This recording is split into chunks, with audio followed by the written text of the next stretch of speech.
So guys, here's my list of my top 10 favorite slashers from horror movies. At number 10, we got Victor Crowley from Hatchet. It's a very scary movie if you haven't seen it. Well, at least I thought it was a very scary movie when I was a kid. But nonetheless, it's a great horror character in general. I think, personally, when I was first watching it, the scariest part I got from it was the part when they went up next to his house in the swamp or whatever, and you kept on hearing him scream out "Daddy." That shit was kind of scary to me, but it's each their own. For number 9, I gotta go with Vincent from House of Wax, the remake from the early 2000s. What I like about Vincent is obviously the wax sculptures. I just think it was really cool. You don't really see a lot of that. Obviously it's a remake, but it's not something you see in an everyday horror film. And I think my favorite part from that movie is when they found Wade, I think his name was, on the piano, and the dude with the red hat, I'm sorry I haven't seen the movie in a while, but he found Wade by the piano and he was peeling his face off. I thought that scene of all scenes really stood out to me. I just don't know what else to say about it other than the fact that it's a great movie, and that's got to go with my 9th spot on slashers. And for this next part, for number 8, I got the one and only Norman Bates from Psycho. Honestly, what can you say about Norman Bates other than the fact that he's a legend? You wouldn't have characters like Michael Myers without him. You got great shows and movies. Bates Motel. Personally, my favorite thing from Psycho is Psycho 2. Definitely a good twist in that movie. If you have not seen that movie, I really recommend you check it out. But all the way, Norman Bates has to be number 8. For number 7, I'm going to have to go with Leatherface, the man wielding the chainsaw, Texas Chainsaw Massacre. Absolute classic.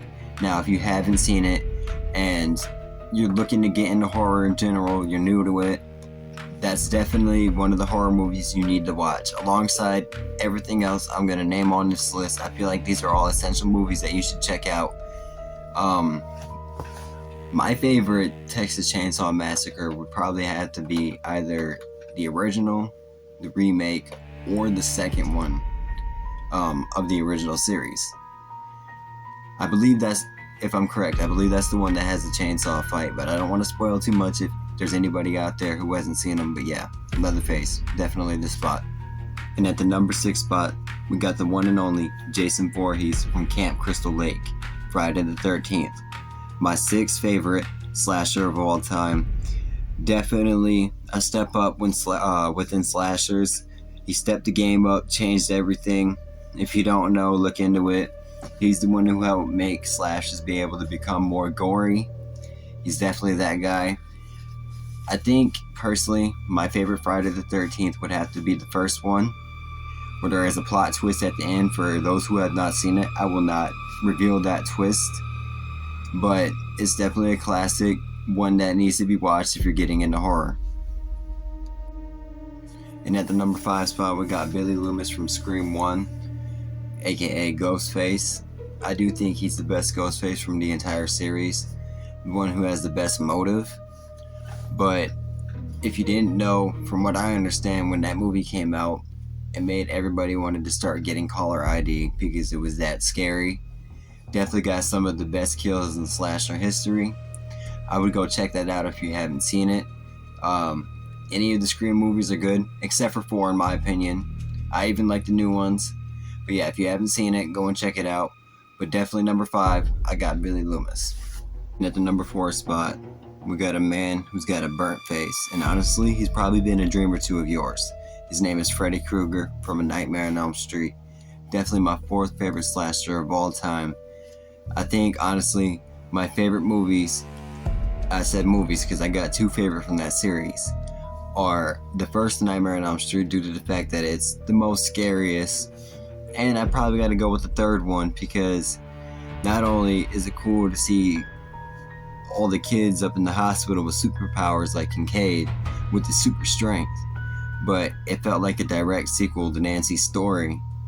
So if you haven't seen it before, definitely check out Nightmare on Elm Street for any horror fans looking to get into it. For the number 3 spot, we got Chucky from the Child's Play and the Chucky movies alongside the Chucky Show. Chucky is my third favorite because I like how he's into the whole voodoo thing. He's into possessing shit, possessing dolls and whatnot, going after Andy Barkley and shit, and then Tyler or whatever, continuing on, getting a bride. Honestly, if you're new to horror, you definitely got to check out Chucky. It's definitely a classic. It can be very scary depending on how well you can handle horror, but I think it deserves my third favorite slasher spot. And honestly, I think of all horror movies that feature dolls in general, it's got to be my favorite in that aspect. And I think for my second favorite horror slasher of all time, I'm going to have to go with the one and only Otis Driftwood from the movies House of a Thousand Corpses, The Devil's Rejects, and Three from Hell. Now, if you're looking for a good horror movie that has a little bit of comedic relief alongside some real gore and some scary scenes, then you definitely need to check out House of a Thousand Corpses. My favorite character by far is Otis Driftwood, my second favorite being Captain Spaulding. If you haven't seen that movie and you're new to horror looking for some great movies, it's definitely the one to check out. And for the number 1 spot, I'm definitely going to have to go with Michael Myers from the Halloween franchise. Definitely my favorite slasher of all time. The first Halloween movie felt a little more realistic than some of the other ones until the end of the movie, which I'm not going to reveal anything from the end in case there's any new horror fans looking to get into that movie, which you definitely should if you're new. You definitely got to go check that out. But I just feel like it was one of the more realistic feeling movies of the series. Laurie Strode, definitely probably my favorite final girl of all time. Definitely a great movie. John Carpenter's best work if you ask me. Alright guys, this is the end of the video. If you made it to the end, I hope you enjoyed it. If you did, leave a like, subscribe, maybe leave a comment telling me about who your favorite horror movie characters are. In case you're wondering as to why on some parts, I talked a little bit more than other parts, it's honestly a mistake I made. I really meant to be a little more blank on some of these movies and whatnot. I mean, yes, they're pretty common movies and a lot of you will recognize them. But the thing is, I know some people out there who have not seen some of these movies, and I know there's a lot of people that I don't know who haven't seen these movies in general, which is why I tried to be a little more blank about some of the details on said movies. But like I said, if you enjoyed the video, leave a like and subscribe, and have a good time and enjoy your life.